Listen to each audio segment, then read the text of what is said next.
Hello बच्चों, कैसे हैं आप सभी। मुझे उम्मीद है कि आप बड़े अच्छे होंगे और बेहतरीन ढंग से पढ़ रहे होंगे। आप सभी का स्वागत है ज्योग्राफी पाठशाला में। मैं आशा करता हूं कि जो क्लास चल रही है कक्षा 11 भूगोल की, वो आपको समझ में आ रही होगी और कुछ फैक्ट्स जो हम बुक से अलग कर रहे हैं वो भी आपके लिए बेनिफिशियल होंगे, अच्छे होंगे। आज हम पढ़ने जा रहे हैं हमने क्या पढ़ लिया, हम इसके बारे में बात करें कि सर हमने शुरुआत की थी ब्रह्मांड के बारे में। ब्रह्मांड के बारे में जाना कि ब्रह्मांड की उत्पत्ति के लिए हमने आरंभिक सिद्धांत जाने, कांट पढ़ा, लाप्लास पढ़ा, ज्वारी परिकल्पना पढ़ी। बाद में हमने पढ़ा आधुनिक सिद्धांत, बिग बैंग सिद्धांत, वो बिल्कुल हमने पढ़ा। निहारिका के बारे में पढ़ा हमने सर, है ना। ग्रहों का निर्माण कैसे हुआ ये हमने पढ़ा। आज हम पढ़ने जा रहे हैं सर हमारे प्यारे सौर मंडल का, कि सौर मंडल का निर्माण कैसे होता है। मैं आपको बताना चाहूंगा, पहले बात हो चुकी है कि सबसे पहले जब हम बिग बैंग सिद्धांत की बात करते हैं तो वहीं से हमने बात की थी। हमने बात की थी कि ब्रह्मांड में पहले एक पदार्थ था। इस पदार्थ का यानी पदार्थ था एक एकाकी परमाणु था, जिसके अंदर अनंत, वहां पर क्या था, उसका घनत्व था, तापमान था बहुत अधिक और उसका आयतन बहुत कम था। विस्फोट होता है और ये पदार्थ पूरे ब्रह्मांड में बिखर जाते हैं। यहां पर इसके साथ में गैस के बादल भी थे, धूल के कण भी थे। यहीं से निहारिका का जन्म होता है और यहीं से ग्रहों का निर्माण होता है। ये हम सब पढ़ चुके हैं, ठीक है। अब हमारे सौरमंडल का, क्योंकि ये सब जो निहारिका बनी, निहारिका से कोई भी तारा बना, तो बात की थी कि इन तारों का जो समूह होता है वो आकाशगंगा होती है। और हमारी आकाशगंगा कौन सी है? मिल्की वे है, बात की थी, है ना। तो मिल्की वे हमारी आकाशगंगा है, इसमें कई तारे हैं। उनमें से एक हमारा तारा है जो हम जिसके परिवार है, वो है सूर्य। और सूर्य के हिसाब से ही इसका नाम है सौरमंडल, जिसको हम पढ़ेंगे, ठीक है। और इस ब्रह्मांड में अनंत आकाशगंगाएं हैं। ब्रह्मांड में आकाशगंगाओं में कई तारे हैं, अनंत तारे हैं, और जिनमें से एक तारा सूर्य है। तो हम आज सौरमंडल के बारे में पढ़ेंगे, बड़े अच्छा ढंग से पढ़ेंगे, आपको चीजें समझ में आएगी। देखते हैं हम पहली बात। तो देखिए, सबसे पहली बात तो हम ये करें, आपको चीज समझ में आनी चाहिए कि सर ये क्या कारण है कि सौरमंडल है यानी सूरज के चारों ओर ग्रह चक्कर लगाते हैं, इसका कारण क्या है ना। ग्रहों की परिभाषा हम बताएं तो ग्रहों की परिभाषा हम बात कर लेते हैं कि ग्रह क्या होते हैं। देखिए, अंतरराष्ट्रीय, ये बात ध्यान रखिए आप, ग्रहों की परिभाषा के अंदर बात करें तो ग्रह की परिभाषा क्या है कि अंतरराष्ट्रीय खगोलीय जो संगठन है, अंतरराष्ट्रीय खगोलीय जो संगठन है, उन्होंने बताया है कि ग्रह क्या होंगे। ग्रह उनके अनुसार क्या है कि वो पदार्थ या वो पिंड जो अपने द्रव्यमान को गोल रख सके, यानी आकार में कैसे हो, गोल हो, यानी आकार में कैसे हो, गोल हो उनका द्रव्यमान, यानी जब वो उन पे अभिकेंद्री बल काम करेगा, अपकेंद्री बल काम करेगा, तो आकार में कैसे हो, गोल।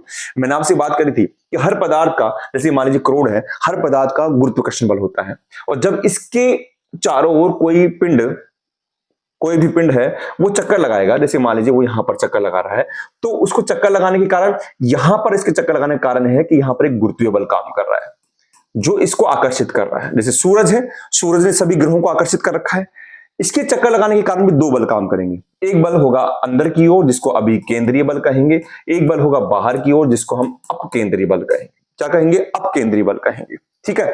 तो इस अभिकेंद्रीय अपकेंद्रीय बल के कारण जब कोई चीज रोटेशन कर रही है, घूम रही है, तो उसका आकार क्या हो जाता है, गोल हो जाता है। तो गोल होना जरूरी है। दूसरा, सूर्य के वो चक्कर लगाए, सूर्य के वो दीर्घ वर्ताकार पथ में चक्कर लगाता हो, दीर्घ वर्ताकार पथ में चक्कर लगाए, ये एक ग्रह की परिभाषा है। हमने तो सीधा सीधा पढ़ा है कि सूर्य के जो चक्कर लगाता है उसको हम ग्रह कहते हैं, लेकिन गोल भी होना जरूरी है। और तीसरा यह है कि वो अपने जो मार्ग है, उस मार्ग को, यानी जो पड़ोस का जो मार्ग है, जो आसपास का मार्ग है, उसको साफ रखे, यानी वहां पर बिल्कुल निर्बाध रूप से गति करे, किसी और के पथ को ना काटे, यानी वो किसी और ग्रह के पथ को न काटे, वह मार्ग को थोड़ा साफ रखे, जो मार्ग है वो बिल्कुल साफ रहे। ये ग्रह के बारे में बताया गया है, अंतरराष्ट्रीय खगोलीय संघ ने बताया है। तो ग्रह है। अब हम बात कर रहे हैं कि हमारा जो सौरमंडल है वो सूरज पर निर्भर है, और सूरज के जो चक्कर लगा रहे हैं वो मिलकर एक सौर परिवार बनाते हैं, सौरमंडल बनाते हैं। तो लीजिए, ये हमारे पास में हम बात करते हैं। देखिए, ये हमारा सूरज है, बिल्कुल ये आप देखिए, आप सूरज है, और सूरज के पास में हमको पता है कि जो हम सौरमंडल की बात करते हैं, सौरमंडल की, और सौरमंडल के अंदर पता है कि यहां पर हमारे पास में 8 ग्रह हैं। कितने ग्रह हैं? 8 ग्रह हैं, ठीक है। इस सौरमंडल के पास में 53 उपग्रह हैं, या इनको चंद्रमा कह सकते हैं। 53 चंद्रमा है, 53 चंद्रमा है हमारे पास में, और कई प्रकार के क्षुद्र ग्रह हैं। क्या है? क्षुद्र ग्रह भी हैं, ठीक है। अब ये क्षुद्र ग्रह कहां पर है, ग्रह कहां पर है, हम की बात करते हैं। सबसे पहले हम बात करें हमारे पास में सूरज, सूरज के पास में जो ये ग्रह है इसका नाम क्या है? इसका नाम है बुध। क्या नाम है बेटा? इसका नाम है बुध। ओके, इस बुध के बाद में जो ग्रह आता है उसका नाम है शुक्र, और फिर हमारी प्यारी क्या आती है? पृथ्वी आती है। पृथ्वी के बाद में जो ये ग्रह आता है उसका नाम है मंगल। मंगल के बाद में आप देख रहे हैं आगे बहुत बड़ा एकदम से आकार बढ़ गया है, और ये हमारा सबसे बड़ा जो ग्रह है, हमारा सबसे बड़ा जो ग्रह है उसका नाम क्या है? उसका नाम है बृहस्पति। क्या नाम है? बृहस्पति। बृहस्पति के बाद में जो वलाकार, जो वलय बन रही है, इस ग्रह का नाम क्या है? शनि है। क्या नाम है? शनि है। और उसके बाद में हमारे पास में ग्रह है अरुण और वरुण। ठीक है, अरुण और वरुण। अब आपके दिमाग में आएगी कि सर ये जो मंगल और बृहस्पति के बीच में जो ये छोटे छोटे छोटे छोटे से यहां पर ये उल्का पिंड यानी पिंड जैसे बिखरे हुए हैं, ये क्या है? तो इनका नाम, इनको बोलते हैं हम क्षुद्र ग्रह। तो क्षुद्र ग्रह कहां होते हैं? मंगल और बृहस्पति के बीच में होते हैं। मंगल और बृहस्पति के बीच में जो पिंड बिखरे हुए हैं, जो टुकड़े बिखरे हुए हैं, उनको हम क्या कहते हैं? क्षुद्र ग्रह कहते हैं। तो आप समझ गए, हमारे पास में आप काउंट कर लीजिए 1 2 3 4 5 6 7 8 8 ग्रह हैं। लगभग 53 या 63 के करीब हमारे पास में क्या है? उपग्रह है, चंद्रमा है, और क्षुद्र ग्रह हमारे इसके अंदर है, और गैस के कण भी है, धूल के कण भी है, बादल भी है हमारे पास में। तो ये हमारे सौर परिवार है। अब बात आती है कि सर हमें इसका नंबर कैसे याद करें, सीक्वेंस कैसे याद करें? सीक्वेंस के बारे में बताता हूं। देखो मैं आपको सीक्वेंस बड़े अच्छे ढंग से याद हो जाएगा। आप देखिएगा, मैं बात करूं कि ये हमारा सूरज है, ठीक है। सूर्य के बाद में हमारे पास में 8 ग्रह हैं, 1 2 3 4 5 6 7 8। ओके, तो पहली बात बताइए, हम शुरू करते हैं किसी काम को तो हम शुरू करते हैं गणेश जी से। याद रहेगा? याद रहेगा? आपको पूरी याद करवा रहा हूं। गणेश जी से याद करते हैं तो गणेश जी का वार कौन सा है? बुधवार। तो पहले ग्रह का नाम क्या हो गया? बुध हो गया। क्या हो गया सर? बुध हो गया। ठीक है, अब आपको वार तो याद है ना? सोमवार, मंगलवार, बुधवार, गुरुवार, शुक्रवार, शनिवार।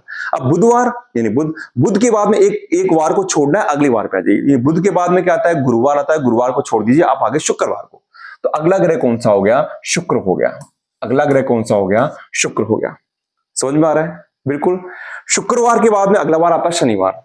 शनिवार को छोड़ दीजिए, रविवार। रविवार को हम कहां रहते हैं? छुट्टी मनाते हैं, और रविवार को हम रहते हैं हमारी प्यारी पृथ्वी पर। कहां रहते हैं? पृथ्वी पर। आ गया। अब रविवार के बाद में अगला वार क्या आता है? सोमवार। सोमवार को छोड़ दीजिए, नेक्स्ट पर आ जाइए। नेक्स्ट होता है मंगल। तो मंगलवार आ गया। तो अगला जो ग्रह है हमारा वो है मंगल। पता ही समझ में आ रहा है नहीं आ रहा? आ रहा है ना? अच्छा, मंगलवार के बाद में अगला ग्रह क्या है? अगला ग्रह है हमारे हिसाब से सर अगला वार है वो बुधवार है। बुधवार को छोड़ दीजिए, और फिर इसके बाद आता है बृहस्पति। तो अगला ग्रह कौन सा हो गया? बृहस्पति हो गया। ठीक है, तो कितना आराम से याद हो गया।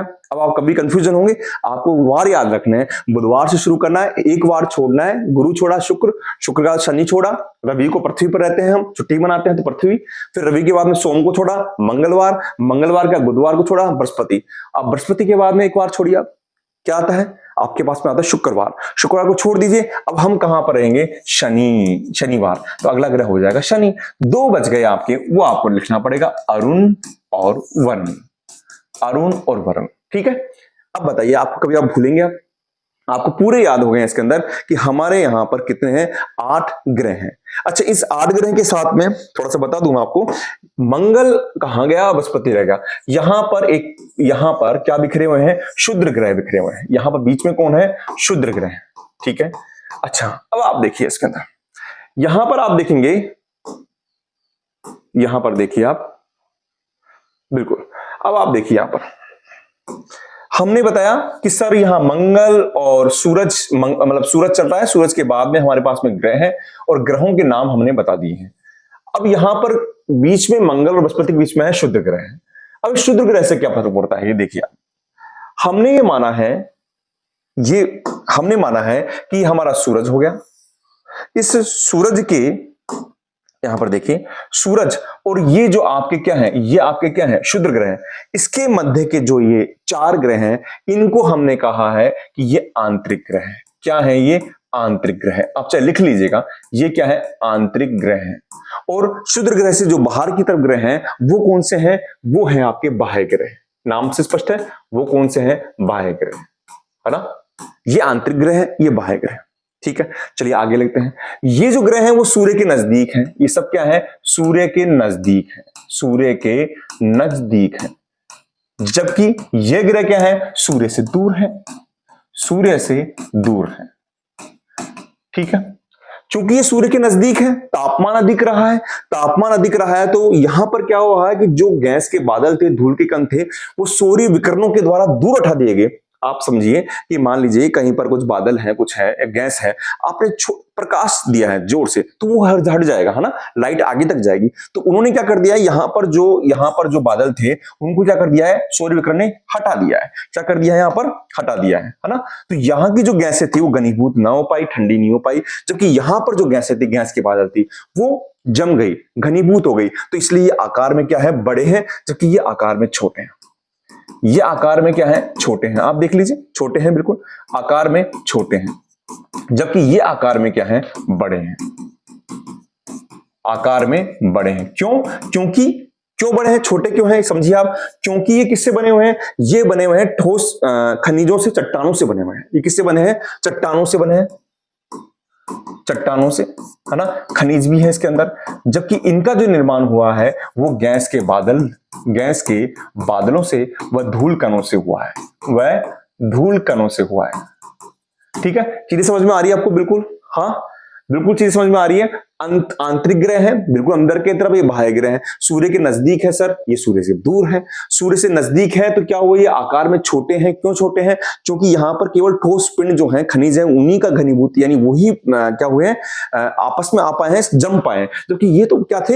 ये क्या थे? चारों तरफ गैस के बादल थे, वो ठंडे होते गए और वो बड़े आकार में रहे, क्योंकि ये क्या है कि गैस बादल से बने हुए हैं, चट्टान खनिज से बने हुए, गैस के बादल से बने हुए, इसलिए इनका घनत्व क्या होता है? अधिक है। आंतरिक जो है उनका घनत्व क्या है? अधिक है, जबकि इनका घनत्व क्या होता है? कम है। इनका घनत्व क्या है? कम है। कम क्यों है? क्योंकि गैस के और बादल से बने हुए हैं। घनत्व तब अधिक होगा जब भारी पदार्थ से बने हुए, निकिल से बने हुए हैं, है ना, इनसे बने हुए हैं।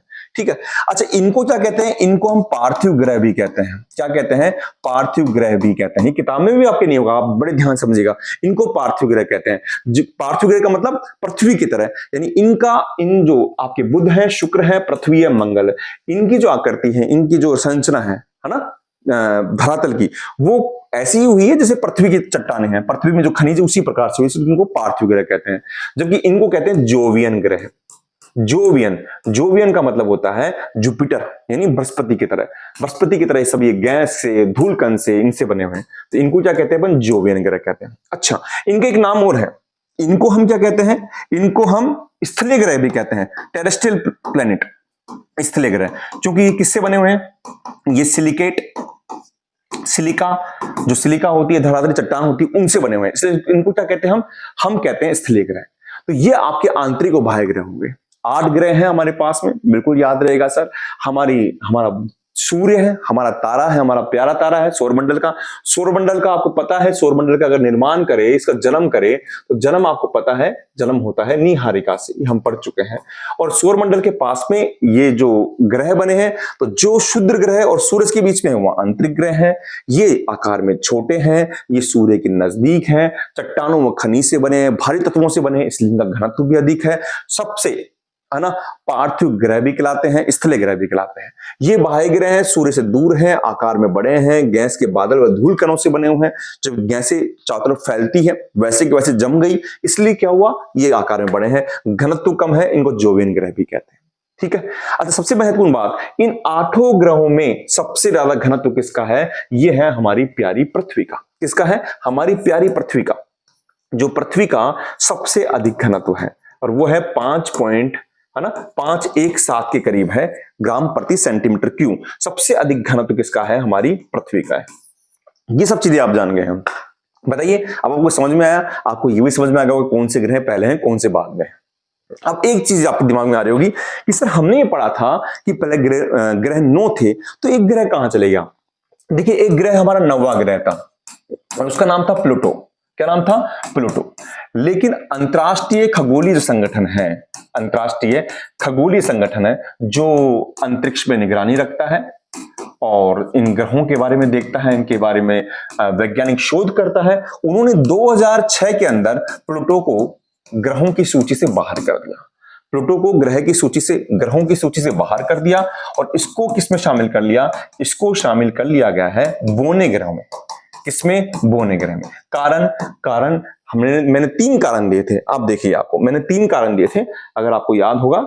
यहां पर आप देखिए, यहां पर आप देखेंगे, पहला गोल, बिल्कुल गोल है, प्लूटो गोल था बिल्कुल। उसका जो द्रव्यमान था, उसने उसका जो अभिकेंद्रीय यानी जो उसका गुरुत्वीय बल था, उसने गोल रखा, उसमें कोई दिक्कत नहीं थी। सूर्य के दीर्घवृत्ताकार पथ पर चक्कर लगा रहा था, बिल्कुल लगा रहा था, लेकिन वो अपने मार्ग को साफ नहीं रख पा रहा था और वो जो आपके जो वरुण के पथ को काट रहा था। इस कारण इसको क्या कर दिया? प्लूटो को उस ग्रह से बाहर कर दिया। तीसरे शर्त को पूरा नहीं कर रहा था, इसलिए प्लूटो को ग्रह की सूची से बाहर करके किसमें शामिल कर दिया गया? आपके बोने ग्रह में शामिल कर दिया गया। और ऐसे ही एक बोना ग्रह और था, जिसका नाम है आपके 2003 UB 313। एक तो ये है और एक प्लूटो है। ये 2 आपके क्या है? बोने ग्रह आपकी किताब में दे रखे हैं। ठीक है, तो मुझे उम्मीद है बेटा आपको चीजें समझ में आई होगी। इतनी आसान है। आपको ये चीज आप देखिए, आपके पास में बिल्कुल आराम से देख रहे हैं आप। आपका सूरज है। अब आपके दिमाग में आएगी कि सर ये जो पिंड है, ये छोटे क्यों हैं? तो छोटे इसलिए हैं बेटा क्योंकि ये सूर्य के तापमान के पास थे। यहाँ के जो कण है वो जल्दी जम गए, है ना, फैल नहीं पाए, है ना। इसके कारण ये क्या हो गए? छोटे हो गए। जबकि यहाँ पर जो गैसें थी वो फैलने के बाद ठंडी हुई, इसलिए, और गैस और बादल से बने, इसलिए इसके आकार बड़े हो गए। पहली बात तो हमारे दिमाग में आती है। दूसरी आती है कि सर यहां पर इसका घनत्व कम क्यों है, घनत्व ज्यादा क्यों है? क्योंकि भारी तत्वों से बना है, ये हल्के तत्वों से बना हुआ है। इनका निर्माण कैसे हुआ? आप एक चीज और समझिए। आप इनके निर्माण में एक खास बात और देखिए आप, चूंकि सूर्य विकिरण ने, हम 3 बातों पे बात करते हैं, 3 बातों पे बात करते हैं, किताब में देखा, चूंकि सूर्य विकिरणों के पास में आंतरिक ग्रह पास में थे, इसलिए यहाँ की जो गैस के जो बादल थे, ये मान लीजिए यहाँ पर जो गैस के बादल थे वो यहाँ पर रह नहीं पाए, उनको उठा दिया तो वो घनीभूत ही नहीं हो पाए, वो ठंडे ही नहीं हो पाए, इसलिए आकार में छोटे हो गए। जबकि यहाँ पर गैस के बादल जैसे बड़े थे तो बड़े के बड़े ही वो क्या हो गए? घनीभूत हो गए, ठंडे हो गए, जम गए। आप मान लीजिए बर्फ की तरह जम गए। ये बर्फ की तरह ही तो है अरुण वरुण, ये बर्फ की तरह जम गए और इनका आकार बड़ा हो गया। दूसरा कारण ये बताया गया है कि सूर्य विकिरणों के प्रभाव से यहां से हाइड्रोजन और हीलियम को हटा दिया गया। अगर हाइड्रोजन हीलियम हमारे अगर पृथ्वी के चारों ओर होता तो आज हमारा जीवन संभव नहीं था। तो यहां से हाइड्रोजन हीलियम को हटा दिया गया, जबकि आज भी यहां पर हाइड्रोजन और हीलियम के बादल हैं। हाइड्रोजन और हीलियम के यहां पर गैसें आपको मिल जाएगी। एक कारण और बताया गया है, चूंकि इनका आकार छोटा था तो गुरुत्वीय बल भी कम होगा। गुरुत्वीय बल कम था तो ये अपने चारों ओर जो हाइड्रोजन हीलियम के बादल थे उनको पकड़ के नहीं रख सके और वो उनसे दूर हट गए। जबकि इनका आकार बड़ा था तो ये एक तो सूरज की किरणें आ रही है, वो इनको हटाने के लिए चाह रही है, लेकिन इनका भी क्या है कि एक गुरुत्वीय बल है जो इनको खींच रहा है, गैस को खींच रहा है, इसलिए यहां से जो हाइड्रोजन और हीलियम की गैस है वो हट नहीं पाई। ये 3 कारण बता रखे हैं ग्रहों के निर्माण में, ये किस कारण से ये आज की वर्तमान स्थिति है। तो मुझे उम्मीद है बेटा आपको समझ में आया होगा। आपको इसमें खास चीजें आप देख लीजिए, आपको जो वलय मिलेगी, आपको जो छल्ले मिलेंगे वो भी बाह्य ग्रह में मिलेंगे, आंतरिक ग्रह में कोई छल्ले नहीं मिलेंगे। हमारा जो एक हम बात करें बुध की बात करें, बुध के पास में उपग्रह क्या होते हैं? उपग्रह होते हैं जो ग्रहों के चक्कर लगाएं। तो हम एक बात देख सकते हैं कि बुध के पास में कोई भी आपका उपग्रह नहीं है। शुक्र के पास में भी कोई सा भी उपग्रह नहीं है। आपकी इसकी बात थी पृथ्वी के पास में हमारा एक उपग्रह है जिसका नाम है चंद्रमा, उसके बारे में हम पढ़ेंगे। आपके मंगल के पास में 2 उपग्रह हैं, एक का नाम है फोबोस और एक का नाम है डिमोस। क्या नाम है? फोबोस और डिमोस। ये 2 आपके उपग्रह हैं मंगल के पास। बुध और शुक्र छोटे थे बेटा। उपग्रह कब बनेंगे? जब कोई पदार्थ बड़ा होगा तो अपने गुरुत्वीय बल के कारण वहां पर किसी पदार्थ को अपने ओर आकर्षित करेगा। ये आकार में छोटे थे, ये आकर्षित ही नहीं कर पाए, इसलिए यहां पर। और सूर्य की विकिरणें इतनी तेज थी कि उन्होंने सारे कणों को हटा दिया, सबको साफ कर दिया, इसलिए इनके उपग्रह नहीं बन पाए। जबकि पृथ्वी का एक मंगल, इसका फोबोस और डिमोस। फिर यहां पर इसके 53 उपग्रह हैं, बृहस्पति की 63 बताते हैं कहीं पर, यहां पर भी उपग्रह हैं। तो यहां पर उपग्रहों की क्या शुरुआत हो जाती है। ठीक है, तो मुझे उम्मीद है कि आपको ये चीजें समझ में आएगी। सारे फैक्ट्स क्वेश्चन में आते हैं, बिल्कुल सीधे आते हैं कि निम्न 8 ग्रहों में सबसे ज्यादा घनत्व किसका है? तो उसका सबसे घनत्व है पृथ्वी का, उसके बाद है बुध का, उसके बाद है शुक्र का, फिर सबका कम रहता है ना। ये आप चीजें समझ गए होंगे। मैं मिलता हूं नेक्स्ट क्लास में, जहां कुछ चंद्रमा के बारे में बताऊंगा। आप इनको पढ़िए, इन फैक्ट्स को लिखिए, और आगे वाली क्लास के अंदर हम चंद्रमा के बारे में पढ़ेंगे, और चंद्रमा के साथ में हम पढ़ेंगे कि पृथ्वी की उत्पत्ति कैसे हुई है, स्थल मंडल का विकास कैसे हुआ है, इन सब के बारे में पढ़ेंगे। थैंक यू बेटा।